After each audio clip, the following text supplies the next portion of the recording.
This is my first time talking to everybody, so I'm glad it's a small crowd, so I don't get too many boos on that, but that's the way it goes. But I do appreciate, I've got a few giveaways we're going to have after Tish does her program.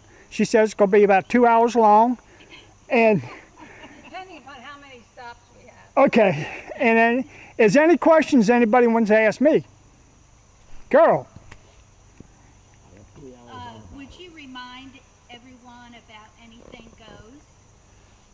Oh, okay. On the Anything Goes, which I think I've done it 3 times. I keep forgetting. Please, any arrangements you can make. Flowers, roses. I know roses are starting to back down. Mine's not. I'm surprised. Are backing down. But put something out there every Tuesday morning or Monday night or Sunday like I've been doing to Julie so we can put them on the Facebook. Now, I just joined Facebook and I don't know what I'm doing. So if you try to get me on Facebook, I don't know how that works. So I'm learning and everything. But anybody else got a question? Everybody feels comfortable? Did everybody feel comfortable? I got more masks if you want them. And handy wipes. Lysol handy wipes if you want them. I've got a question. Okay. Yeah. Should we talk about the Christmas party? Well, we're thinking, I was thinking on that. It's going to be hard to come up with something, but we're going to talk about it before we leave. We've already kind of come up with it. Oh, you've already, that's right, Carolyn. You on that. So I've got another suggestion from Miss Kitty off of Route 288 and Midlothian Turnpike, a restaurant that we might be able to use. Well, this is the event venue in Amelia that is a part of the Amelia, the Ashman family. They've been doing the events there. They've got caterers. And I put a menu out, and I thought Carol might have forwarded that to you, but we'll get that to you. It's got 3 different menu items. I think I did get it. Now, yeah, I think I did, Carol. I have to go back and check because, like I say, I haven't had the computer but a couple months. And it's decorated for Christmas, and we have the whole place to ourselves. Okay. Just All right. so you know. But that's another, like we say, we'll see whether or not the December or January, which in my opinion, January is going to be the best. Because everybody's busy and what's going on. I'm going to be out of town. So I'd have to appoint somebody to hold the meeting. We'll get back to you. On that. Anybody else have a question? All right. Okay, Miss Tish, it's all yours. Yes. I'm sorry, I just want to give a treasurer's report. Okay, yeah, I'm sorry. Come up here. I'm sorry? If you do not ask your question into that microphone, you will not be heard. So we have Phil standing here talking like he's out of his head. I am. All right. So at your leisure. the amount of money in the checking account is $2,646.39. Thank you, Miss Grace. We appreciate that. Okay, any other we need to bring up? Okay, Miss Tish, it's all yours. Unaccustomed to speaking as I am, I have notes. I want to welcome everybody to Tranquility. I established it in 2007 after moving from Annapolis in 2012. You keep going. Oh, okay. I'll try and talk louder. You guys could move down a little closer. It's been 12 years since I bought the property, but only 8 since I actually moved here full time. Is it for sale? No. I'm gonna buy it. It is not for sale till my death. And don't get any ideas. I have been gardening for 60 years, 45 of them pretty much organic, the last 25 more religiously organic. I do use some chemicals, but rarely, and I'll tell you about them and why. I know that you all really prepare your rose hole well when you put it in initially. What my concern is what happens after that.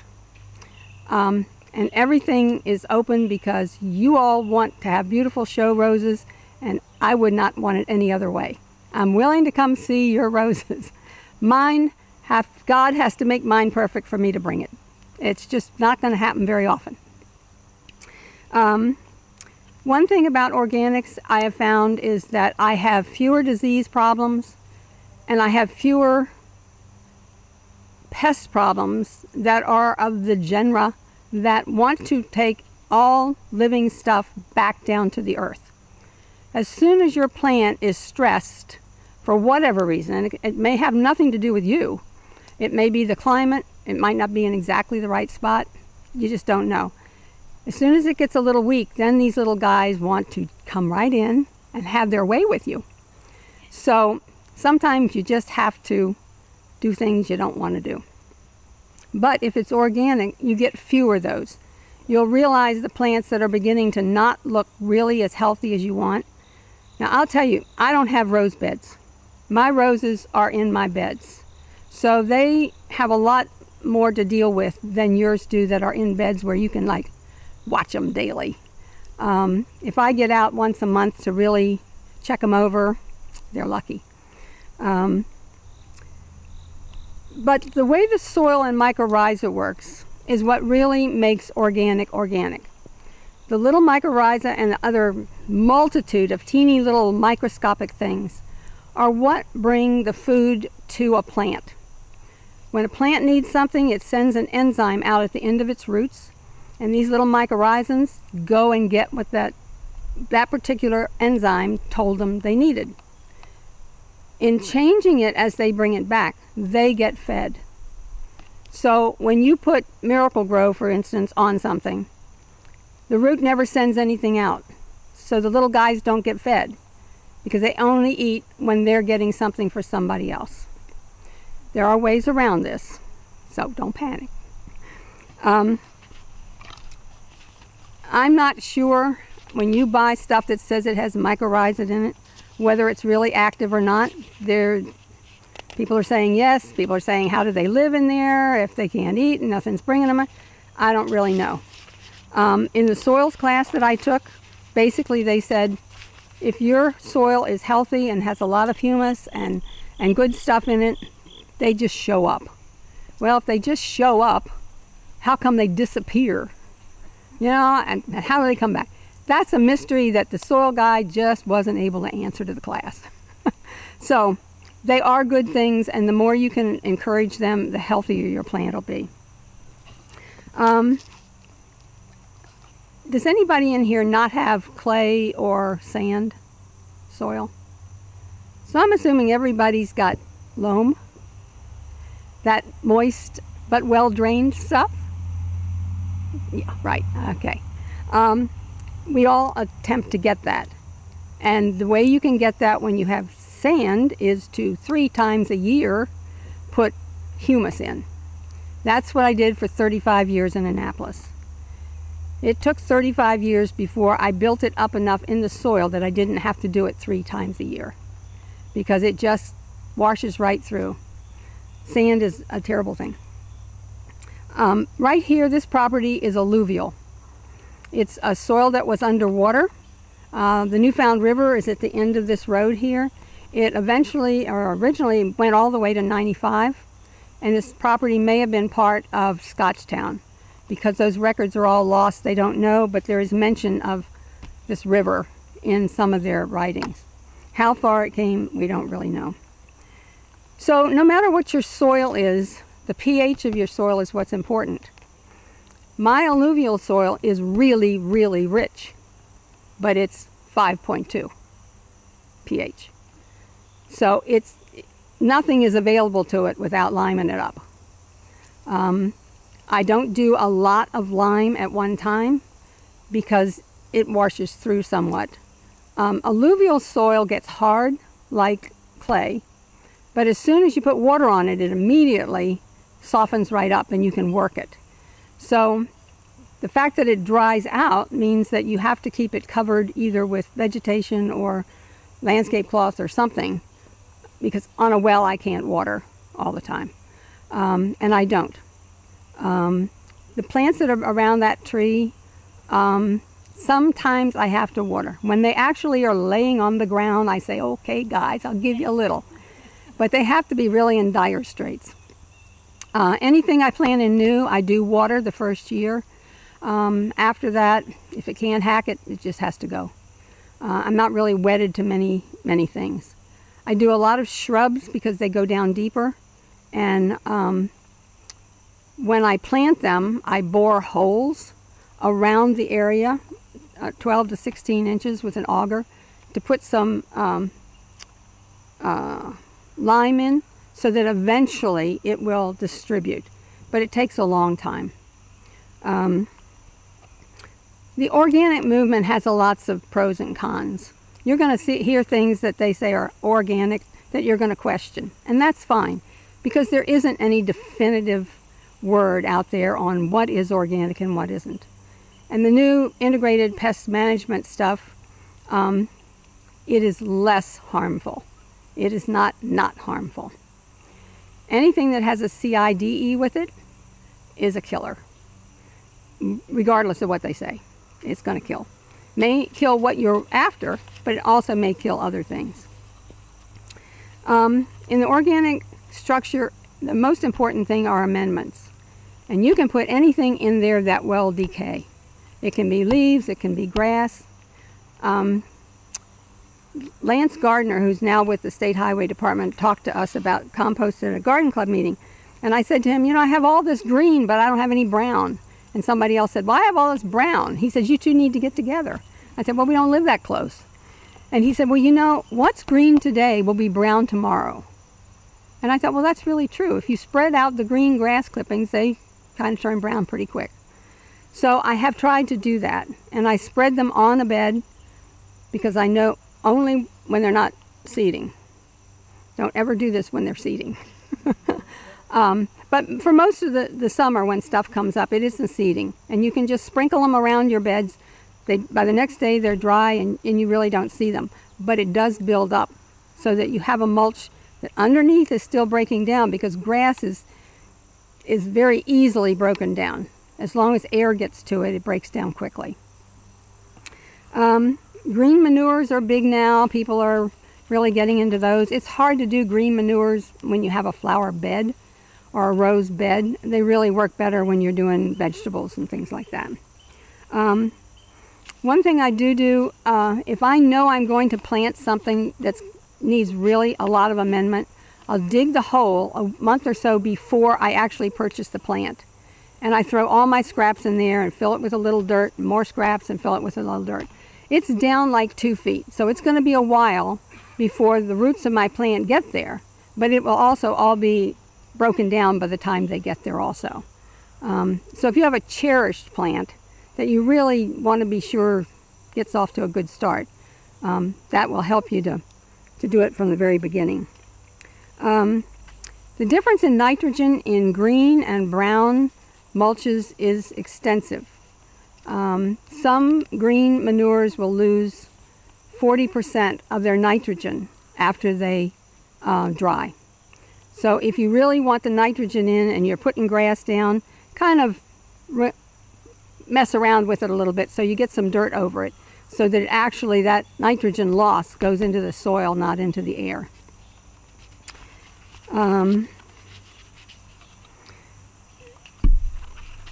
When it gets to the organic bases, almost everybody agrees on them. After you get past the basic, that we need to put stuff into the soil, it gets real fuzzy. And it depends upon the plant or the crop that you're growing. So don't believe everything you hear will pertain to your particular situation. Rock phosphates are a good amendment. They break down slowly in the ground. Green sand is very good. If you put it at the bottom of your planting hole, rather than mix it in, put your plant in and then just put a little at the top so that the plant has access to it now, but when it gets the roots all down, it will go down where the green sand is. That carries all your micronutrients, the zinc, the boron, the molybdenum, all those little things that are really, really hard to spread around. Soil tests with organics are absolutely imperative, because that's the only way you know whether things have gotten out of balance. WellPoint Analytical is over in the Chesterfield Air Park, and you can take your soil samples to them. If they're not open, you can just leave them in a box at the door, and they'll get them the next morning. They get them back to you practically overnight. The man who's head of it, Dr. McCurry, is maybe 37 years old, but he's head of their 4 labs, and he's really knowledgeable. He'll be glad to answer any questions you have. One of my soil tests came up that showed it needed boron. So I bought some 20 mil team borax, because you can't buy boron anymore unless you are a farmer. And let me tell you, it doesn't work. That particular bed grew absolutely nothing, no weeds, no anything for 18 months. So the soap evidently wasn't a good thing. So I called him and I said, well, you know, here's what I did. And he said, well, he pulled my thing up and he said, you don't really need to worry about it. I said, but it says it's low. He said, yeah, but you don't understand. He said, it takes such a little bit of boron. I said, well, like, what do you mean a little bit? He said, like 1/4 of a teaspoon an acre. I said, how do you possibly spread that? You know?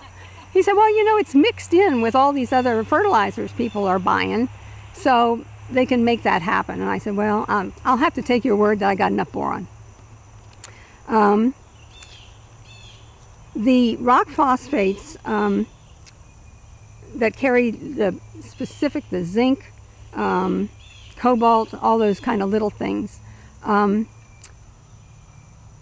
there is a gradation between the lowest level of plants, the ones that are lowest on the totem pole agricultural wise, horticultural wise, and the top.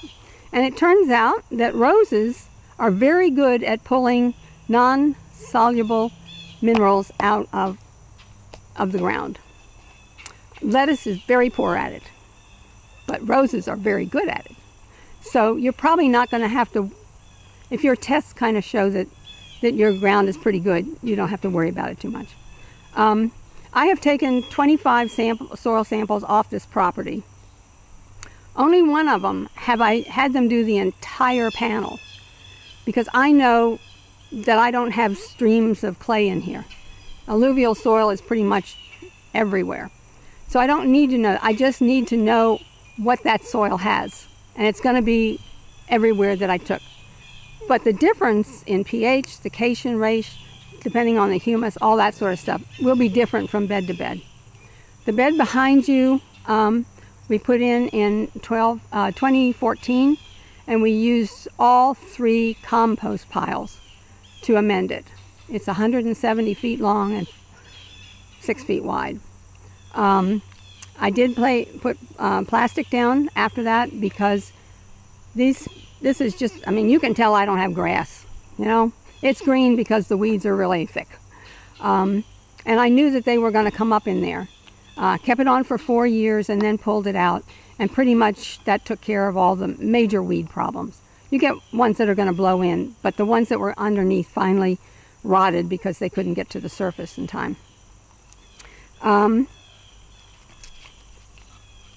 Elliot Coleman, I don't know whether any of you are familiar with him. He's one of the gurus of the organic growing.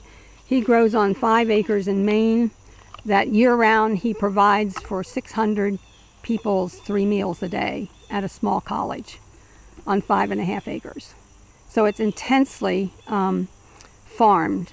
And the amount of he puts in 50 tons of manure every 4 years, just to kind of keep the nitrogen level even. He prefers horse manure with straw. He composts it for a year before he actually spreads it. He finds that cow manure is high in nitrogen, but it does not keep the humus as long as the horse does with the straw. So he doesn't have to add as much straw and things like that. He's worked out arrangement with farmers in his area for their spent rotten straw and stuff like that, which you can do. After Halloween, all these places that had straw bales and everything for decoration, they'll be glad to have you take it away. Just go knock on the door and said, "Are you finished with that bale?" I'll take it. They'll be glad to give it to you.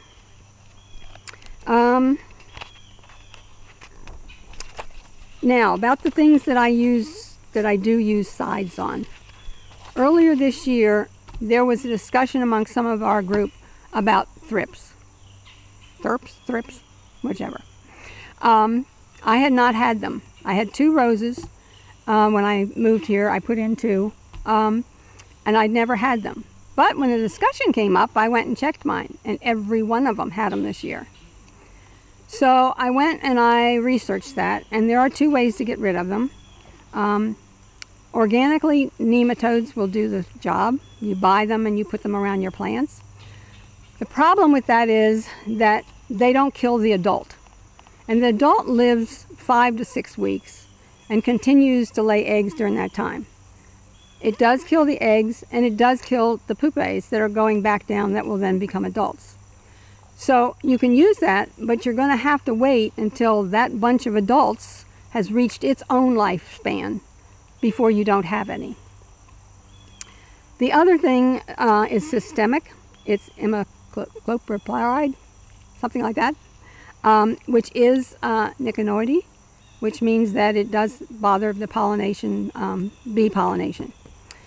Well, I really couldn't see that I was going to be up to the job of doing this for 5 or 6 months. So I went with a systemic, and Bonide makes one systemic. It's called Systemic Granules for Insect Control. It comes in a little shaker thing. You put it around the rose bush. You kind of disturb the soil about for 2 inches, and then you water it in. It kills the adults, the pupates, and the babies, the little things that we actually see in the rose. It will kill them for 4 months, 4 weeks. But there's a little thing on the label that says if using this on edible crops, don't eat for 6 weeks. So when I put it down, I cut off every rose buds and flowers and everything. And for 6 weeks, I kept them off. Actually, I only had 2 roses that ended up maybe gonna bloom within that 6-week period, and I just cut them off. The rest of them didn't come back until it would be late enough. The 6 weeks would be over before they bloomed again. But it did take care of all of them. So if you're gonna bite the bullet, that's probably the easiest way to go and the quickest way. If you've done it to all your roses at one time, then you shouldn't have ones that come back from somewhere else. I don't know how the adults move around. There was nothing in the literature that even told me what they look like. Just that stuff didn't kill them. The other problem is Japanese beetles and the spore, smoky spore, something spore. Milky spore, right, thank you. Is the way to go, and I have started that on this property. You put 1/4 of a teaspoon down every 3 feet on a 3-foot grid. It takes maybe 3 to 4 years for it really to take over, but eventually it really does take care of it. For about 10 years. So at year 8, if you put it down again, you'll have continual protection. The other thing you can do is get chickens, because they really love them. And I have given my chickens a lot of them, and it's high protein for them, so you get really, really good eggs. The Japanese beetles for me were not terrible this year. Last year they were really bad. I know it's not from my milky spore. I mean, they just weren't as bad this year. 2 years ago, they were so bad on my peach trees that they were so thick on the peaches that from the front porch, it looked like balls of copper hanging from the tree. I mean, it was just hundreds of thousands of them. When they left, there was nothing but the skin hanging on the pit. They didn't eat the leaves. They just ate the peaches. The next year, they left the peaches alone, and they ate the leaves. I guess they were sick of peaches by that time. So some years they're really bad on plums, and some years they don't go after plums at all. Why this happens, I haven't been able to find out. I've asked several people. Doug Ptolemy, some of you all may know him. He's the end entomologist right now. he said, we don't really know. I said, but you have a PhD in this. He says, I know, but we still don't know. So the thing to do is to watch what they're getting on for you. And roses, they do love. I mean, there's no way around that. I considered maybe covering up my roses when they first came out, just to see if they were denied them, if they would go somewhere else and then not come back. But best plans laid never got happening, so I still don't know. I don't have as many as you all have, so it would be easier for me. I think I have 15 roses now. So that's the sides that I use. I do use a herbicide on the wiregrass because that's the only way I can keep it out of the beds. That stuff is just tenacious. I did not have that in Annapolis. I had crabgrass because, you know, it's by the water. I had to have crabgrass. Here I don't care about the crabgrass. It makes nice walking, and most of this you'll notice is made up of this little verbena kind of plant. It's a woody actually, and it's just dulls your lawnmower blades terribly because it is woody underneath where they get it cut. The only way you can get rid of it that I found is to let this just grow up for one summer. I did that at the house, the little house that's right here on this side, because that's all that was there. And the renters weren't too happy about it, but I said, you know, we got to get rid of this stuff. So for 1 year, I just let it grow. We did nothing all year long, and then in the fall, we cut it. And it pretty much didn't, what came back was farm grass. So there is a way to get around it, but it's not pleasant. That's about it. Has anybody got any questions? Now, I know you don't know everything that I know. You must have a question. Yes?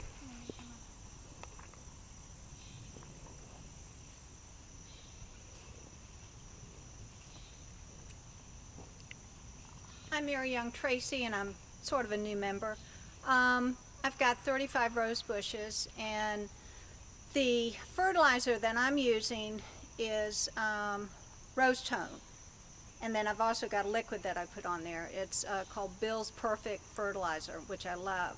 But I shy away from cow manure, not what I bag, but just what I get from the farm, because of the weed seeds in it. But yet I've got horse manure. Now, is one any better than the other? I know you mentioned both of them, but I couldn't hear your answer.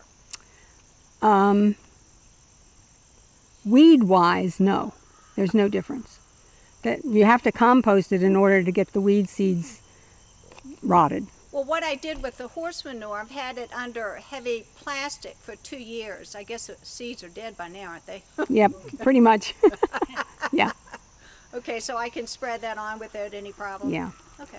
They are finding that initially when they talked about the killing it by using the plastic on it, that it killed the soil biome.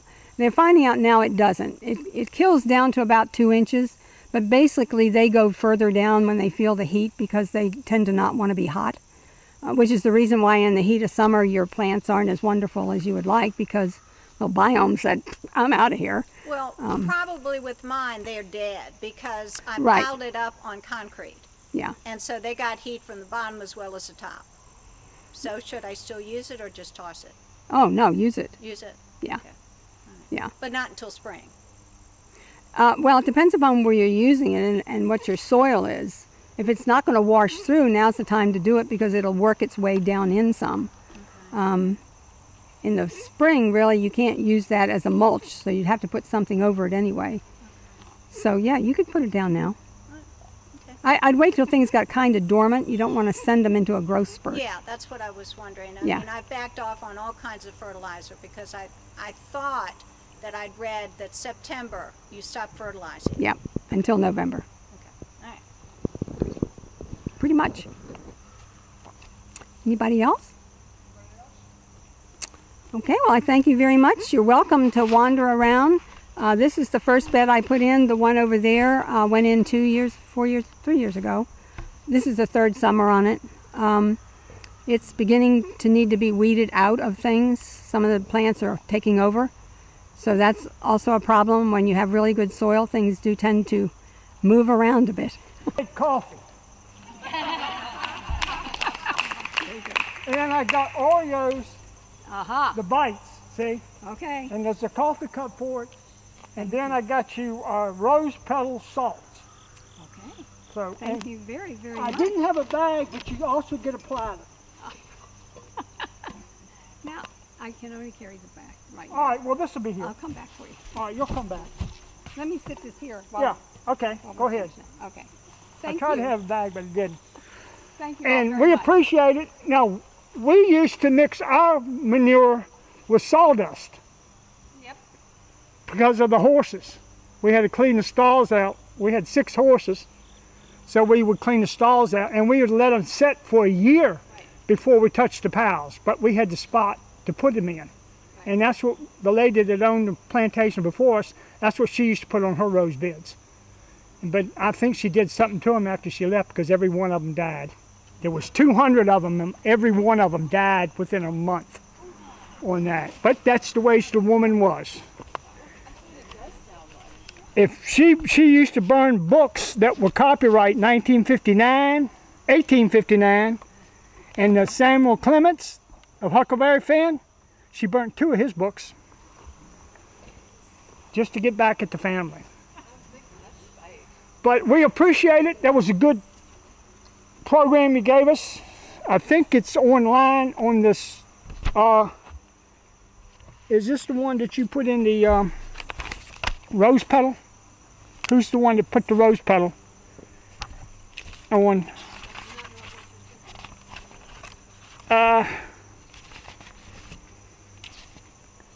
I thought there was a celebrating the garden. Has everybody been able to go on computer and pull this up? If you don't, I've got a few more copies if you'd like to have them. And I also got copies of the members. I got a few more left, but they're going to be revised, so I'll have to redo them over. Excuse me. And then I'll send everybody a copy of the new one when they get them online for me to print on that. And I appreciate everybody coming. Anybody else want to bring up something that we need to talk about besides the Christmas party or Jack Frost? We're going to have to come up. What the group we got now, what would y'all consider, December or January? It doesn't matter. We're not going to have anything to do anyway. I know, but we might luck out. You know, the man up above might say, we can, you know, you can have one. So, I know, and the toes too. Yeah. Yes. But like I said, I've tried to get us a place, but nobody's, and I understand why we can't get a place to hold. Now this has worked out good. Mine worked out good. Carol, we had one at yours too, didn't we? Or did we? Meeting, Yeah. Or was it last year? it was Last year. I know we were supposed to have a meeting in October. I don't know if that's going to come down or not. We'll have to wait and see.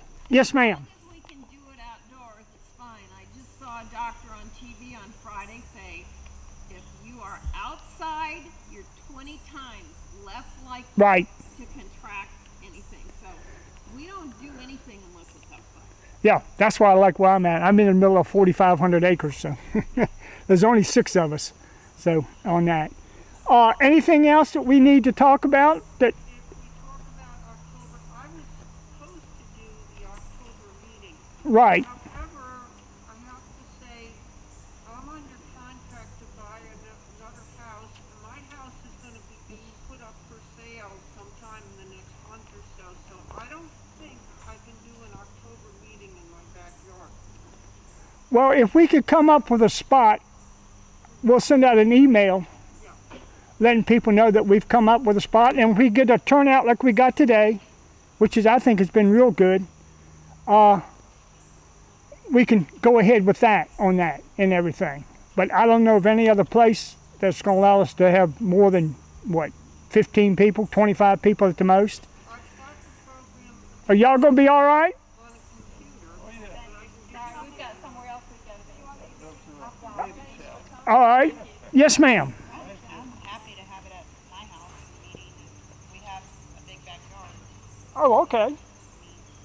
On the same scale like we got today, or maybe more or less, or We what? have an acre, but it's enough where you could park and there's parking on the street. It's a subdivision. Right. But it's like only one side of my street has houses and there's horses on The other side. so you could park like alongside the house. Right. Whereabouts is this? Mechanicsville. Mechanicsville? I think I know what you're talking about. Yeah, see, y'all are always welcome at my place, but I'm an hour away. I've offered mine, and Carl told me I'm too far away. I'm blaming it on you, Carl. Because I've got the problem. You know, have you been there to Not Brandon? yet. But, well, Soon. it's a good place, plenty of parking, if you can find the house, right, Carl? Right. Lynn, right? If you can find the house. Well, we're all following them. Okay. Well, maybe we'll keep that in mind, and we can go ahead and use mine next month on that. I don't see nothing wrong with it. Now, were you saying that you couldn't speak next month or just couldn't hold it? Couldn't hold it. Okay. But we can use her program then. I think I can do the program orally without. Okay. So y'all want to look for use in October? Or it's the 27th it was up for, wasn't it? Was it the 27th, Carl? Let me see if I wrote it. The 25th. 25th. Sunday. Oh, on a Sunday Yeah, it's the last Sunday in October. in October. October 25th. Ooh, then I can't. The one day in October I have something else to do, so I won't be there that day. Well, Connie, the plantation's open anytime you come. My house anyhow. The rest of it's not. But you're welcome to show. Just come on through all the barns and all the grain silos. Look around. The front door is always unlocked. I never lock my door. You can go in, do what you want, and go home. And if you can't find Thank it, you. if you can't find it like I couldn't, you call Philip and say, where is your house? And she stopped at the small house. Mine's a two-story. She stopped at the small house, Okay. Yeah. which is just on the other side of two big brick barns that were built in the 1800s. Yeah. So, Well, you can give us directions. Tish's directions oh yeah, were great, Yeah.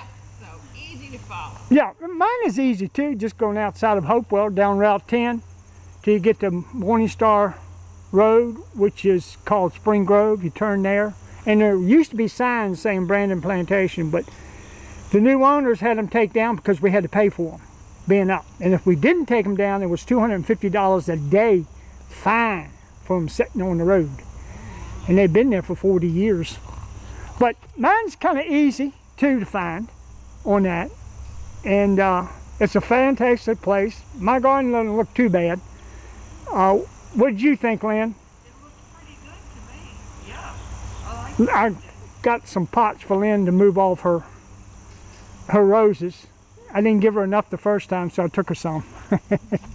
Because we do a lot of like fall planting. We're getting ready to do that again too on that. And but we'll go ahead and think on October 25th at my house. And anybody welcome to come. There's plenty of parking. The fields, well, the fields will probably be empty by then. I'm circled in fields. Right now it's soybeans. They're taking the corn down too. Then it'll be winter wheat they're going to put out. So that's what we grow on that. But you're welcome to come if we hold the meeting. If something comes up, we can change it or something on that. I would like to. I enjoy having them at the house because I don't have too many people coming in. That's why I moved out there. I got a large family. I got 175 nieces and nephews. And so I kind of watch on that. Now this was it Carolyn? Yes, that's Carolyn went and talked to, where's it at? I can't. Whispering Pines location, Pines Plantation. And we're figuring on 35 guests.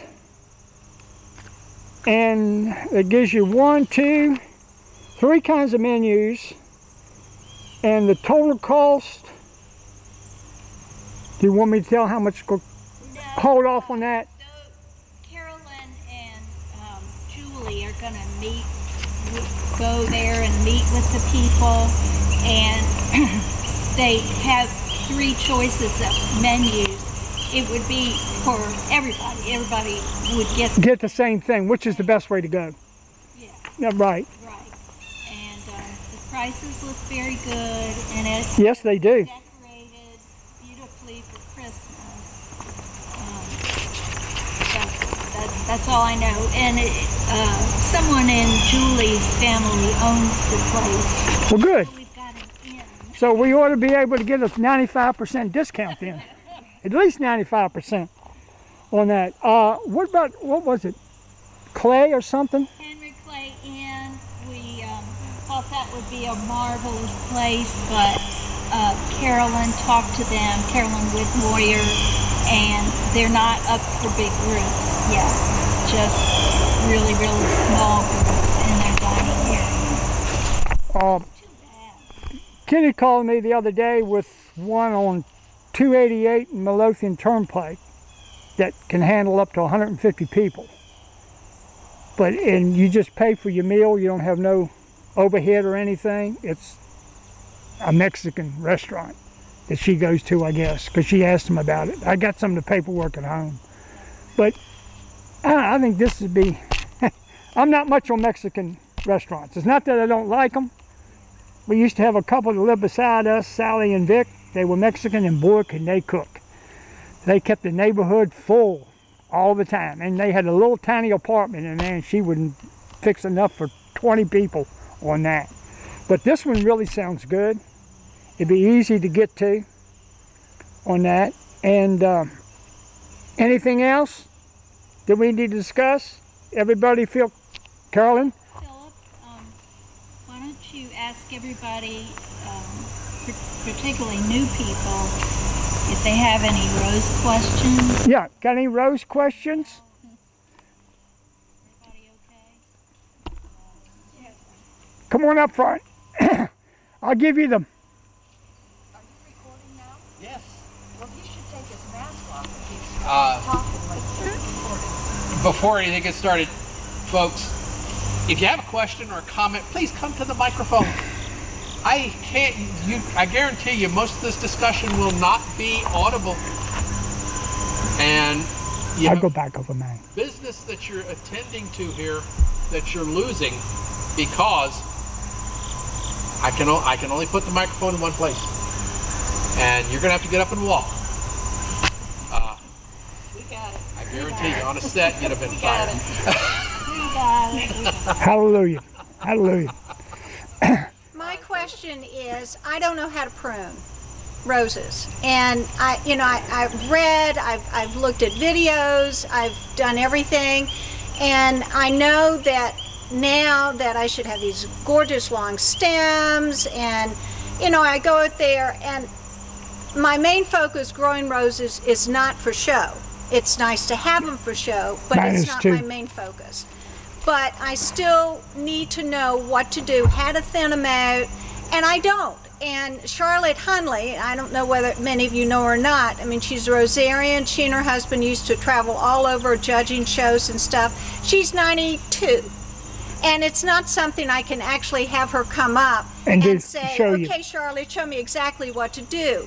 I know she would come and do what she could, but I rely on her a lot verbally. Right. But I try not to tax her with anything physical. So is anybody here willing to come? And I'll feed you if you'll come. And just show me what to do. And I know spring is a bad time. Last year with my roses, I did what someone suggested, and that was to go, I think, to your hip, the first cutting, and then at some point in time go. Are you getting ready to prepare them for the winter? Is this what you're thinking on? I'm just talking about even in the spring. Okay. It's really hard for me to go to 18 inches. I keep looking at them thinking, oh no, I can't do that, but I know I need to. And the ones that I do right and cut to 18, they are always seem to be better than the ones that I don't. I've got a Dick Clark that's 7 feet tall. Now, Ooh. obviously, I'm going to be cutting those big, tall ones because if not, wintertime Do is you going do to it a twist little them at a around. time, or do you do it all at one time? Well, the big If you tall go- ones I will cut. I will cut everything so it's probably here. And then when they start, when we have a frost, I'll go on and cut them to here. And then I'll start taking all the leaves off. And then I think later, if I need to take any more off, then I'll take that off. I just really don't know what to do. I get a lot of, oh, you should do this, you should do this, Right. you should do this, but nobody actually comes and says, this is what you need to do. And I know when you've got this, all of these multiple stems, that you need to cut below that, but when do you do it? Are you getting any suckers on yours? No, I've gotten 3 this year, but I they're think old last ones. year I had one bush that had suckers, and that was white licorice. And I'd never had any suckers before. Most of mine are own root roses. Own root? Yeah. That's what I ordered this year. All of them were own. In fact, that's Right. all I ever have. And I successfully rooted 3 roses. I was so excited about that. Well, good. I've tried and I can't. So, and that was something that I read how to do in a book, and I actually did it. So, but I'm not hearing anybody saying they'll come and show me what to do. Well, they go. Well, I'm probably. They'll probably put me down about it, but I don't pay that much attention even when I'm debudding them. I just clip. I've Well, always see, done it. I don't debud either. And the only time I will debud is if a bud starts looking bad, then I go and pinch it off. And I know, I mean, just like yesterday, I went out and cut Secret, and it had 5 buds on it, which obviously would not be show worthy because that's not what you do. But it was pretty for my house, and that's what I enjoy doing. Yeah. So that's, like I say, that is my main focus. All right. I've been told. Well, I have some suggestions for what we call is winter pruning. I have some suggestions for the winter pruning. As you said, after we have the frost, you cut your roses back. I do like you do, about hip height. And you also are going to cut off any, if you have canes that are rubbing, you need to cut one of those off because they'll be rubbing all winter. Well, that's, in fact, when I've had some that are rubbing now, I went out and looked at some a couple days ago and they had started rubbing, and so I just cut, if they were both damaged, I cut them both below the damage. Yeah. And also, now this is after the frost I'm talking about, when they're going dormant. You can also cut any spindly canes, but you're not doing major pruning in the winter. The major pruning per se will be, well, we like to say when the forsythia is in full bloom.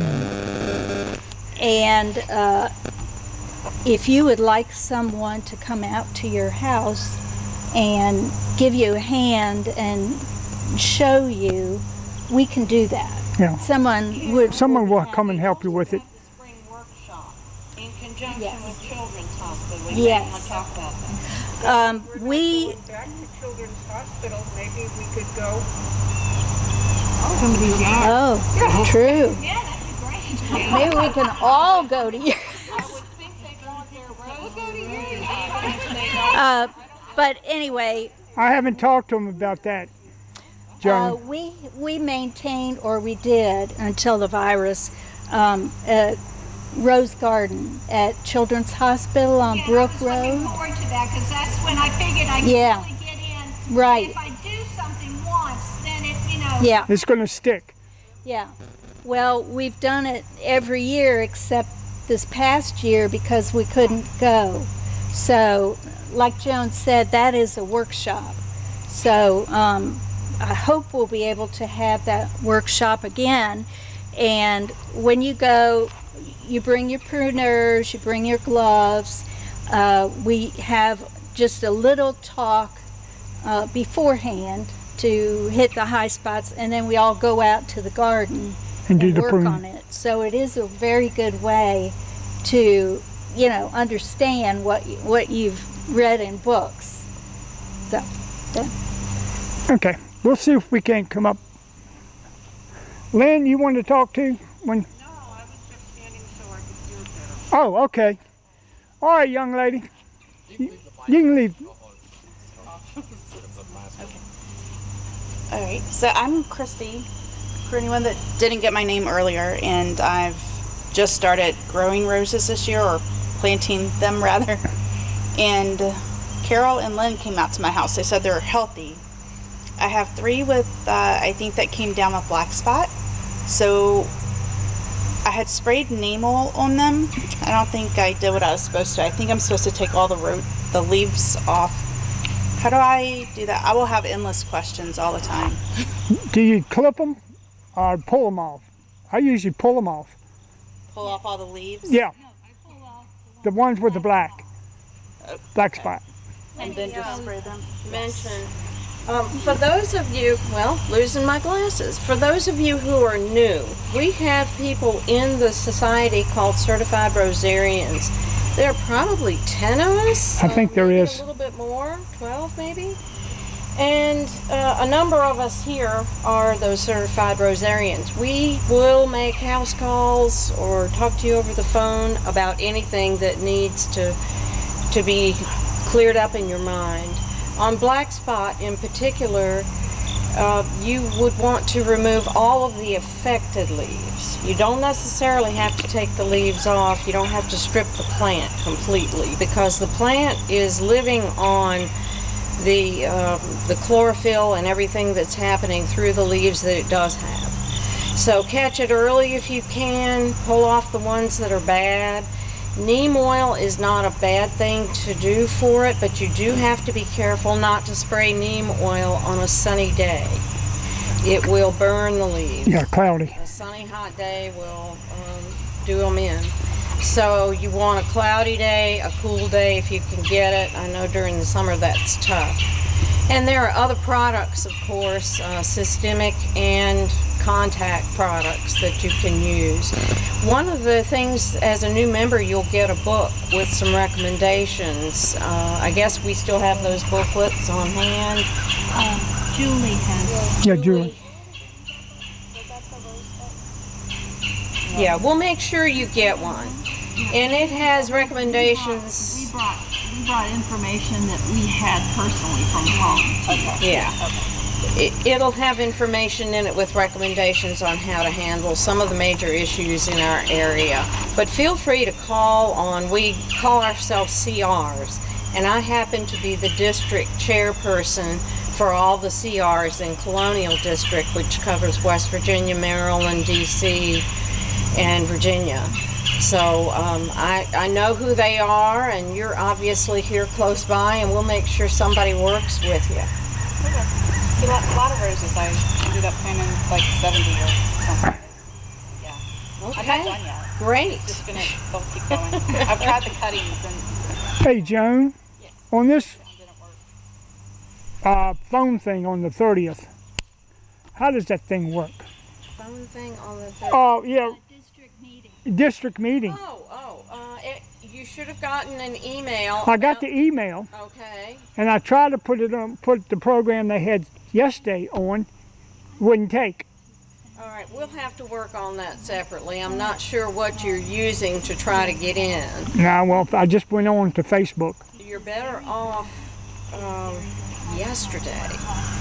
That was something different. I'm not. Yeah, there was a seminar yesterday that I tried to get into. All right, well, let's talk offline. Okay. But everybody should be invited to the district meeting, and Yeah, because they need want help. one of us to let them know what we've done for the year Right. on that. So Yeah. I'm going to try my best. Okay. I'm not going to guarantee. All right. You know, I was born in the 1800s, so. Since we'll see about having the 25th of October a meeting if we can, and then we will also on the next meeting maybe, when do we have to have this thing in for the luncheon? Carolyn and Julie are meeting with these folks. I think she said Tuesday. Tuesday? Okay. But I think They'll get the details. I think January is going to be the best time for what's going on. It worked out good last year. Don't you think? We ought to decide that in committee, probably. Yeah, well, we got a committee meeting when? The 8th? Or 10th? The 10th. The 10th. Yeah, 10th of October at Julie's house. I haven't seen anything about it yet. Well, she called me and told me. All right, Lynn, what you got? I have these beautiful little tote bags that were left over from last year's district show. This is for society benefit. They are $2 each. Anybody that would like to buy one?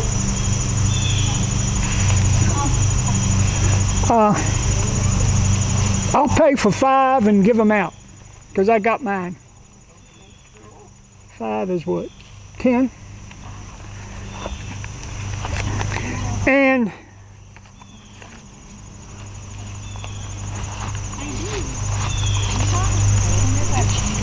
here you go, Lynn. Here's $10. Get 5 of them out for free. This is my brother's inheritance.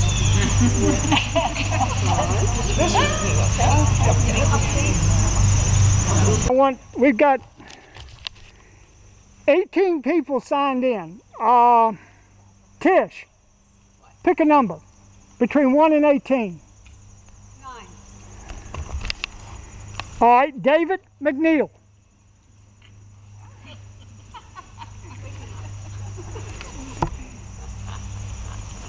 Any bag you like. Any bag. Yeah. I'm left-handed. I'll take the one on All the right. left. Well, I think your wife's going to appreciate it more than you. That's all right. All right, what number you want to use? 17. 17 is Christy. Oat, is that how you pronounce it? Oat? Like you feed the horses? No, like taking the oath. Oh, that oath. Okay. All right, pick out one. And then give me a number. Between 1 and how many? It was 18, but we've used 9 and 17 so far. How about... Watch your foot, watch your foot. Watch your foot. Thank you. 3. Number 3. Marie Long.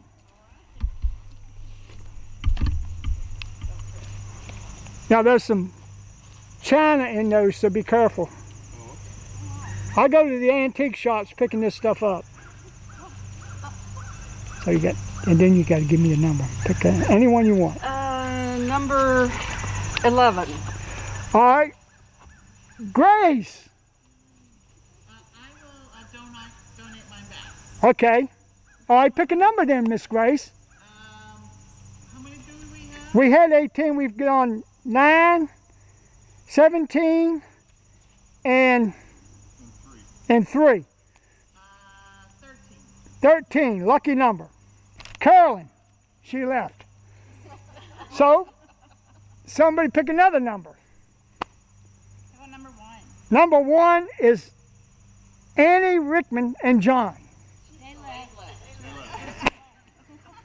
No, this is why I was bored up. Everybody left because they didn't like me. All right, another number. 15. Tish. But she got that one. All right, another number. 11. Grace was it. 12 is Wendy.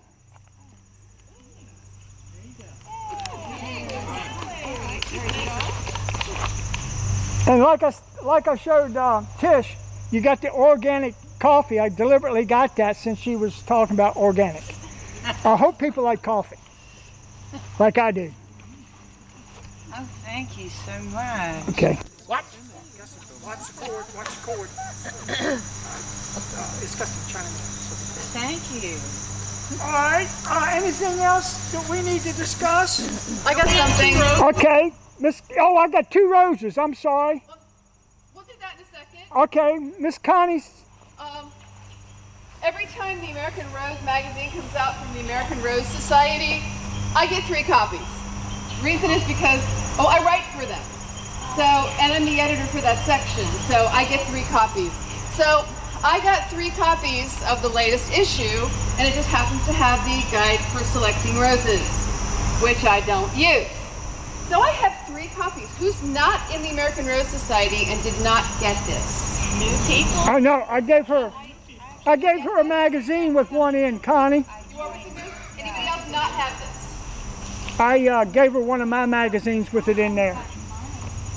Mine just came Mine was yesterday. about a week ago. Anybody have the post office destroy their other copy? Did you say you want one? A magazine if you have it. I don't have it. I just brought these. But I would have because I'm not in this one.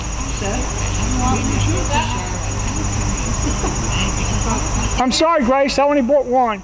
I get 2. Okay. I'll find another victim.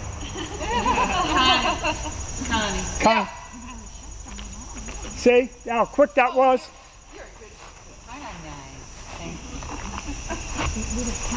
All right, I appreciate everybody coming. We appreciate it, Tish, letting us have this. And we'll set up, who was the lady that offered? Was Samantha, right? Christy, excuse me. Look, you ought to hear me when I'm going through my nieces and nephews. That's all right. Phew. Hey, my mom only had 2 of us, and There was 10 of us. Jennifer, and I got called Jennifer. And my mother's family was 21 children. Oh, wow, 21. 21. The last one passed away 5 days before my brother did on that. So she said, you're trying to remember them names. Anything else we need to talk about? Roses. No, the roses. Connie, you didn't remind me. We got 2 roses. All right, I needed. Got 2 to tango. We're going to give them out. While I do this, let's go with Samantha, number 5. Well, could you tell us What they are? Connie should tell us. I'll tell you about the one because the one's for me. And I can tell about the other one. Okay, this one. Betsy can tell you about the other one. For me, fall is a time to look at my roses and go, I don't like you anymore. But that doesn't necessarily mean that they're not awesome roses. Those of you who've been to my garden know that I like weird roses. And that doesn't necessarily mean that they perform well. So what we have here is a good performer that did not meet my cut. It's popcorn.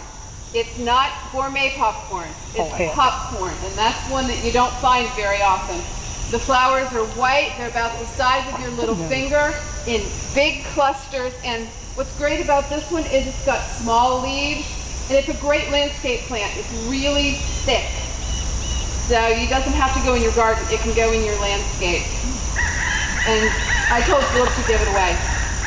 Any questions about it? Is it the popcorn drip or a separate kind of? No, it's popcorn.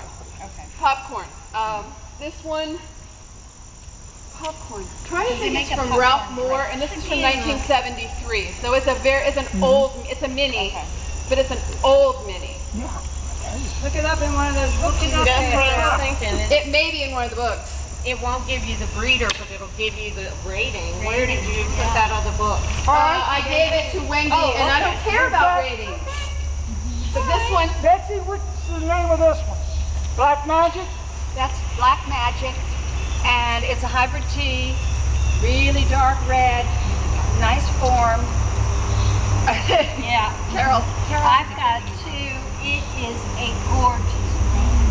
And because Carol had said it was good, and I ordered 2 for Witherspoon, bare root that came early last spring.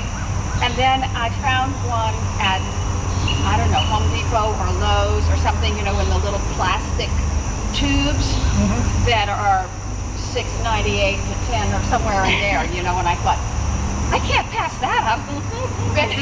So I stuck it in a pot. It blooms nicely. I would say it produces quite a lot of blooms. Moderately healthy, if not better. Is it a repeat bloomer? Oh yeah. Yes. Oh yeah. Yeah. Hybrid tea that still does fairly well on the show circuit. Yeah. Doesn't it? I see it often in the courts. Yeah. Yeah, and I don't need 3 of them. So. I would buy it for $10. Anybody want to outbid me? Well, I was giving them away. I was paying for them. I'm paying for them. Oh, you're Yeah. Like I said, that's been for the Oh, and there's a little bonus piece of nutsedge in that one. I just saw it. I've got enough of that. It's a good ground cover. Yes, whatever does your fancy. Okay, all right, and then... You're welcome. Scaring the daylights out of me. Okay, let's see. Elaine, how about you coming and get the last one, if you don't mind? Thank you. Now, I know Barry went on, what was he looking for? The 2 roses he was looking for? Playboy and Playfair. Okay, I don't have either one. Playfair is probably commercially extinct. Yes. And Playboy is actually available from some nurseries, but they just don't have them right now. He was hoping somebody has it in their garden. I had it until my dog dubbed it. Dubbed it up. I had it, but it killed it. Yeah, Playgirl, and what was the other? No, Playboy. Playboy. Playboy and Playfair. And Playfair. Was Playgirl? Playgirl. Playgirl. Oh, okay. I had that one. That was it. Okay. You have both of them? I No. had both of them. I had both of them too at one time. I think I had one Oh, yeah. on that. Connie, have you ever seen Jenkins and Perkins put out one? I used to give them free. Called Black Magic. You ever seen it? Black Magic? That's what it was called. It's right there. Was it that? Now, maybe it wasn't called that, but it was pure black. This is not pure black. It's a dark. This one was almost pure black. Did it make it? What were you given the trial roses? Yes. Did it make it to Commerce? Do you know? I don't think so, because I called them back 5 years later after I lost it, wanted it again, and they said, well, they didn't have any. They probably did. It probably didn't make the cut then. But they used to send me a lot of the trials. Oh, I'll bet. That'd be awesome. That'd be fun. It was. And I found Seven Sisters. I was talking about that. Antique Emporium's got it. Yes, and he has the correct one. I don't know what the correct one is. All I know is. There are some other ones that are they're similar but confused with. Well, I can see the looks of it looks like the one I was raised with. Yeah, Mike has the good one. Right. Well, good. I hope so, because that's what I want. I'm ordering probably about 100 roses from them this year. I love that. Because mine have done so well. I'll put them in a good spot. I put them on the top of a stump of a mulberry bush. They took an old 200-year-old mulberry bush down in the yard, and I put the bed on top of that. Perfect. And it's done perfect on that. For the new people who've never ordered, he's talking about Antique Rose Emporium. It's halfway between Austin and Houston, Texas. They've been around for like 25 years, and they sell incredible roses. You get 2-gallon pots, own root, and the prices are great, and the plants are wonderful. So you can order from there with confidence. I think I paid $19 a piece for them. What's the name of the place again? Antique Emporium Roses. You can go Google, and it'll come up for you on that. But they're really good, really are. Can I just ask one more? Yeah, sure. It's really not a question. Has anyone grown ramblers? Oh, Connie. Connie. What? Ramblers. I wasn't. Okay, one more time. I was asking if anyone had grown ramblers. The right lady. They sent you my direction. Because I wanted to get some for my fence, and I just all I see is pretty pictures. Come to my house. Okay. Come to my house. I grow ramblers on my fences, and one size does not fits all. There's some of them that grow very well on a fence. There's two in particular that I was foolish to think that I could confine it to a fence. And I'm sure you'll find something that you like. Now is a great time to see growth habit because they've been growing all summer. In the spring, I'm in full bloom like Memorial Day, week before Memorial Day, and then the week after, some before, some after, to see the flowers. But growth habit for growing ramblers is the most important because the flowers are all awesome. Of course, you can put climbers on fences too. You just take the laterals way out, and the more laterals you have, they'll put up shoots. And I can see her that. We'll show her that one too. Yeah. The only thing with the ramblers is the old ones tend to be blooming. Some are, most are. Others will give you good flowers in the summer. I've got that one called Apple Blossom. Apple Blossom is wonderful. I've got it on both sides of my I love Apple Blossom. Okay. Anything else that we need to go over?